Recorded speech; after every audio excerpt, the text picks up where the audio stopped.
The Qidi Q1 Pro, which I received from geekbuying.com in exchange for a review, is a really nice machine, and I can recommend it. However, don't try to use it without the mods I'll show you at the end of this video. Interestingly, I printed most of these mods on my enclosed Sovol SVO8 due to its larger build volume. Of course, you could print multi-part variants of the same mods on your Q1 Pro, and if you opt for ABS like I did, it might even take less time to print because of the highlight feature of this fan favorite 3D printer.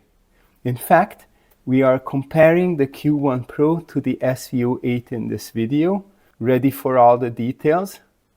This is Gergo, and you're watching Gergo Print 3D, the YouTube channel about all my 3D printing adventures and DIY projects.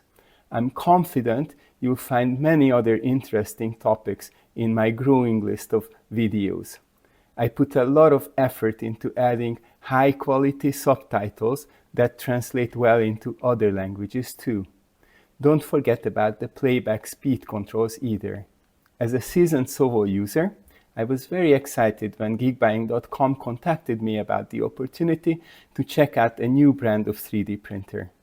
They gave me the choice between testing one of the Creality Core X5 printers they sell or the Qidi Q1 Pro.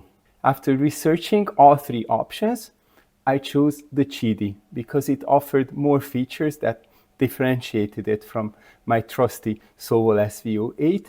Its hermetically sealed enclosure, higher nozzle and bed temperatures, and actively heated chamber really stood out for me. It also had fewer reported issues and generally better feedback in user groups compared to the Creality machines. However, the Qidi's worse build volume to body ratio and its less premium look made me hesitate a bit. I still plan to test the Creality printer if I get the chance, but for now I went with the Qidi Tech Q1 Pro. What is your top priority in a 3D printer? Price, build volume, or ease of use? Let me know in the comments below. As someone who owns several Sovol printers, including the SVO6 Plus, the SVO7 Plus, the T300, and the new SVO8, I was curious to see how the Qidi Tech Q1 Pro would stack up. Naturally, I compared it to the SVO8 since they both share the enclosed Core X5 design, especially now that I've added the enclosure to my SVO8. So strap in, because here's a list of no fewer than 31 aspects comparing the Qidi Tech Q1 Pro to the Sovol SVO8 with enclosure. The Q1 Pro's plastic, hermetically sealed enclosure provides much better heat insulation than the SVO8's open design metal and glass panels. As I demonstrated in a recent video, the SVO8's enclosure might look premium, but the Q1 Pro's enclosure is more effective. And that's before considering the active heater in the Qidi, which makes all the difference, in my opinion, when printing sensitive materials like ABS or ASA. Additionally, the enclosure isn't even part of the SVO8's base package. You'll need to pay an extra $120 if you order it with the printer, or a whopping $180 if you decide to add it later. So, right from the start, the Qidi has a significant advantage. Initial setup and assembly experience. The Q1 Pro wins here as well, with an onboarding wizard on the color screen guiding you through a quick 10-15 minute unpacking and software calibration process. In contrast, setting up the SVO8 took me over an hour, plus another hour to add the enclosure.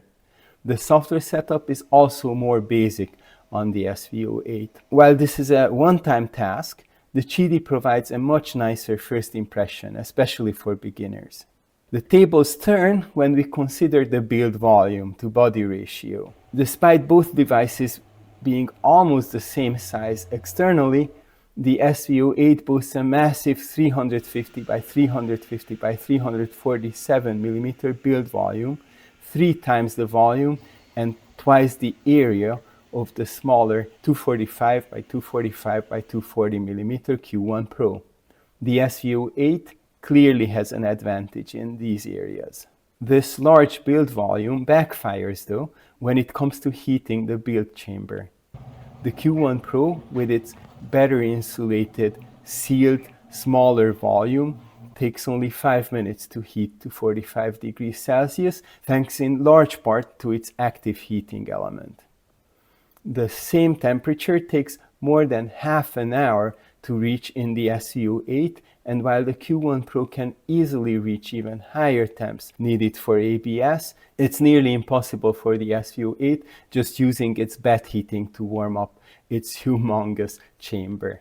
Without question, the advantage goes to the Chidi here. The Q1 Pro also offers higher bed and nozzle temperatures than the SVO8's standard 100-300C combination. This is another reason why the Pro design in the Q1's name is well deserved. However, the SVO8 can compete in heating times.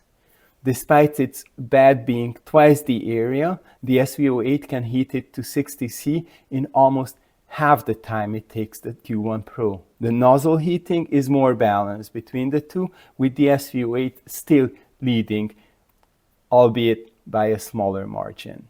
And let's stay at the extruder, specifically regarding feeding and unloading filament. The Sovol extruders have spoiled me with how easy they make feeding and especially unloading filaments. The SVO8's filament unload command melts and retracts the filament automatically, so you can simply pull it out. In contrast, I was surprised and slightly annoyed by the Chidi method, where you have to remove the PTFE tube, manually cut the filament, and then reassemble everything because the extruder can only unload filament forward through the nozzle. Believe me, I tried unloading by retracting several times, but it led to clogs more often than not. I had to disassemble and unclog the Q1 Pro's extruder more times in these 2 weeks than I've had to with all my Sovol printers over the past year.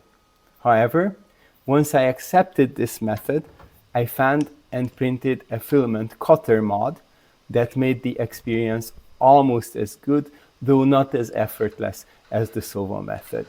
Keep watching. I'll discuss the cutter and the other recommended mods in more detail later, but for now, this point goes to the Sovol. Both printers come with nozzle wipers, but the Q1 Pro goes a step further by including a purge bucket. This is a significant point in its favor, especially since the SVO8 start macros don't even utilize the wiper, except during the initial Z offset calibration. Now, the main function of an extruder is, of course, to extrude filament, and the SVO8 excels in this area. I measured the maximum flow rates for regular PLA and this Conjure high-speed PLA from Chi2 Systems, and the Q1 Pro fell significantly short with both materials, 50 mm cube per second versus 21 mm cube per second for regular PLA, and 23 mm cube per second versus 32 mm cube per second for the high-speed filament. These flow rates really come into play when printing large objects, so it just makes sense for the SVO8 to include a higher flow extruder nozzle combination to go with its larger build volume. Link to this beautiful high-speed Conjure PLA in the description below. Eventually, filament will run out, and both printers are equipped to detect this. However, the Q1 Pro goes a step further by also detecting filament tangles. Sovol does offer an anti-tangle add-on, but it comes at an extra cost of $40 on top of the base price. So the Q1 Pro gets this mark. The PI sheets that come with both machines are quite good. The Q1 Pro sheet is gold colored and textured on both sides, while the SVO8 is black and officially not even double-sided. As I mentioned in previous videos, I've successfully printed on the smooth painted underside of the SVO8 sheet, but the advantage still goes to the Qidi for its fully double-sided PEI. When comparing the Core X5 motion systems, the Q1 Pro uses a drop bed arrangement where the bed moves, while the SVO8 features a fixed bed layout with a vertically moving gantry. Qidi opted for linear bearings riding on linear rods, whereas Sovol utilizes the highly regarded linear rails on all axes, with belts pulling the gantry even in the Z direction, as opposed to the more traditional lead screw used in the Q1 Pro. For the motion system, the Voron-like Sovol SVO8 is more advanced, but the Q1 Pro also performs effectively. Now, this is interesting because the noise levels are very similar for these two machines. In fact, it might seem that the SVO8 is quieter in idle mode, but that's only because I've already replaced its loud chassis fan. Unfortunately, I don't have a measurement for the original idle noise level, but it was atrocious. So based on this, I'll give the point to the Q1 Pro again, which emits reasonable fan noise right out of the box without the need for modifications.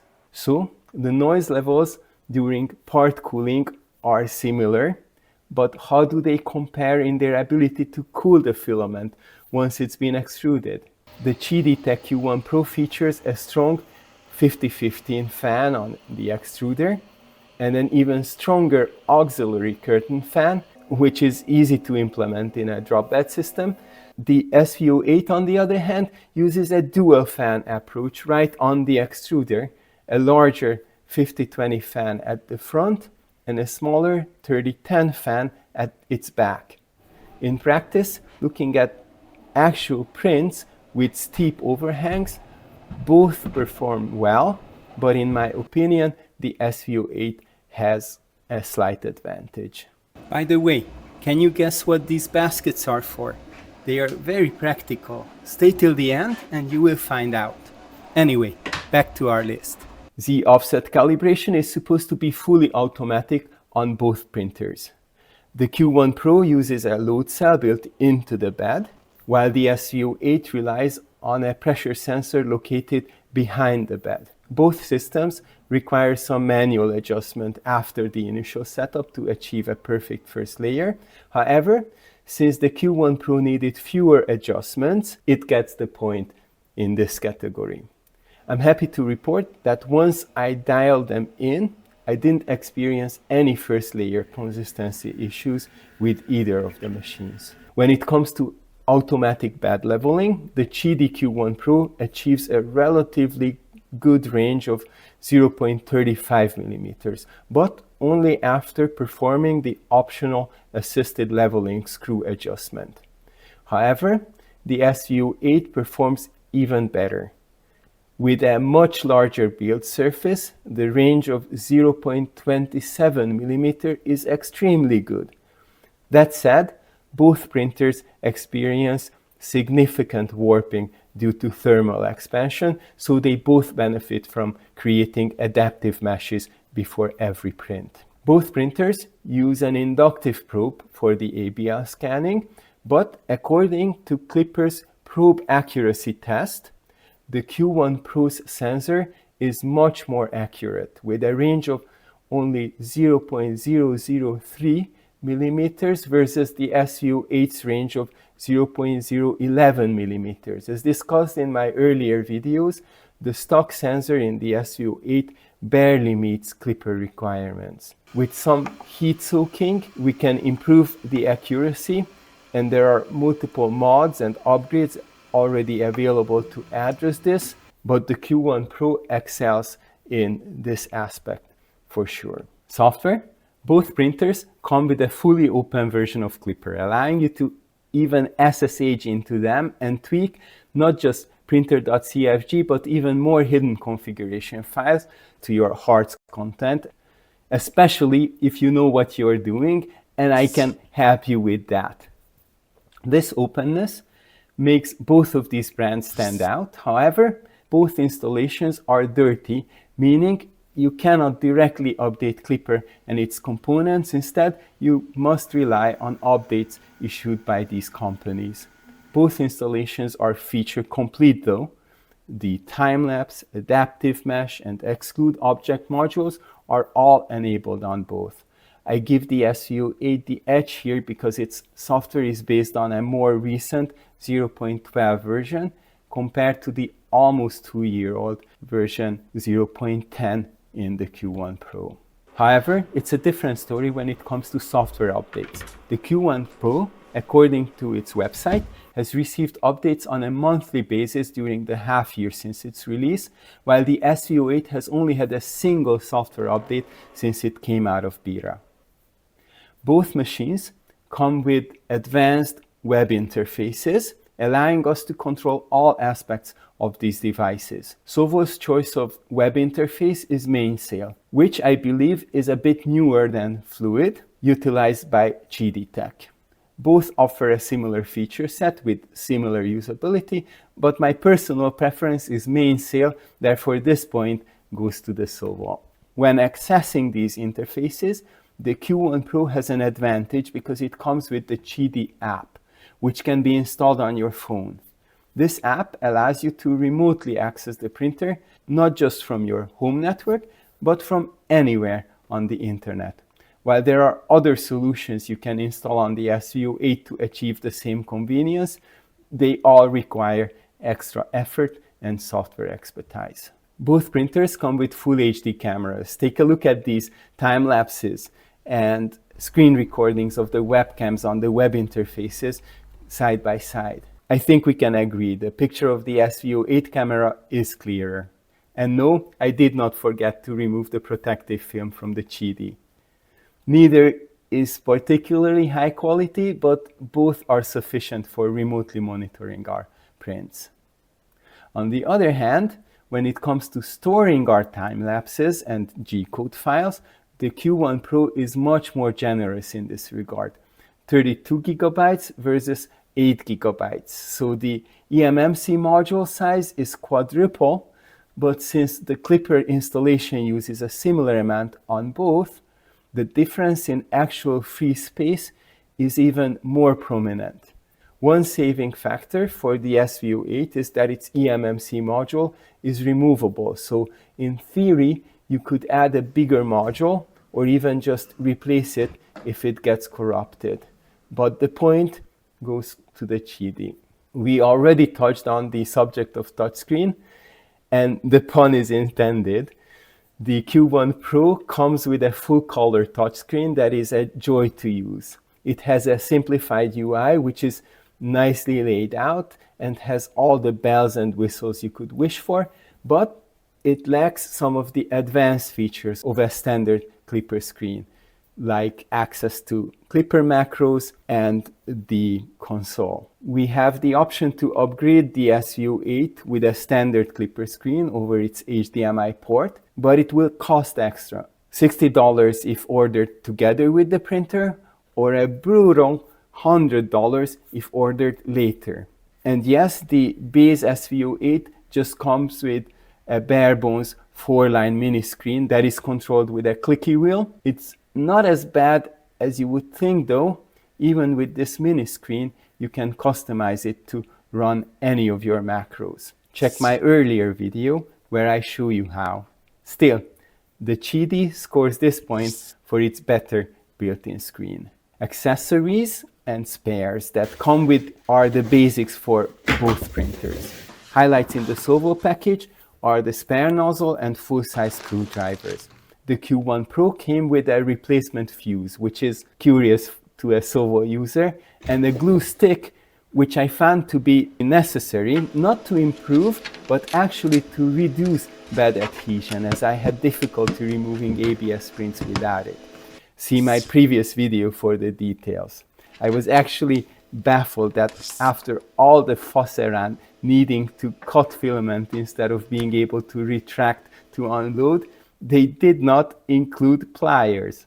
I mean, I have plenty of these standard blue snippers that came with each and every one of my Sovo printers, but this is a tool any Q1 Pro user will need, unless they make the filament cutter I show you in a minute. And even then. Anyway, this one is close, but Sovo provides a better set of accessories in my opinion. Both printers come with self-branded slicers, which I don't really care for, but fortunately, both provide official Orca presets in the latest 2.1 version of the slicer. The Q1 Pro selection is much richer though, 13 filament presets and 5 process presets for various layer heights, while the Sovo only gives us the bare minimum here too. Qidi comes with multiple variants of PLA, Silk, Rapid and Matte, a standard and CF variant of PETG, Rapid odorless ABS besides the generic one, 2 variants of ASA and 2 variants of TPU. Of course, no matter how many variants they supply, you should calibrate your own filaments as I show you in my video about filament tuning. But for beginners, the Qidi selection is admittedly much more user-friendly. In terms of printing speeds, both of these printers are very fast thanks to the Core XY architecture and input shaping built into the underlying clipper. And that's why I was so surprised by the big difference in predicted print times in Orca Slicer for the same STL file. It promised 66 minutes with the standard 0.2mm preset on the SVO8 and more than 50% longer print time, 103 minutes with the same settings using the Qidi presets. When it came to printing though, the two printers finished much closer to each other. The SVO8 prediction turned out to be 21% too optimistic, while the Q1 Pro finished 4% earlier than its prediction. Of course, both printers are capable of much higher speeds, Qidi just being more conservative in their stock presets. Even though the Qidi printed a bit slower, the surface quality came out a bit rougher, but this could be due to my relative inexperience with this new printer. The difference between printing times is even smaller when we take into account the length of the preprint calibration on both of these printers. The Qidi takes about 5 minutes for Z-tilt leveling, preheating, nozzle cleaning, and adaptive mesh. In the case of the SVO8, that process itself is a little bit quicker, but because of the probe inaccuracies, I got into the habit of heat soaking the bed before every print for at least 10 minutes. So, without this extra time, the Q1 Pro is faster. And if we add this 5 and 14 minutes to the actual print times above, the difference between the speeds become even narrower.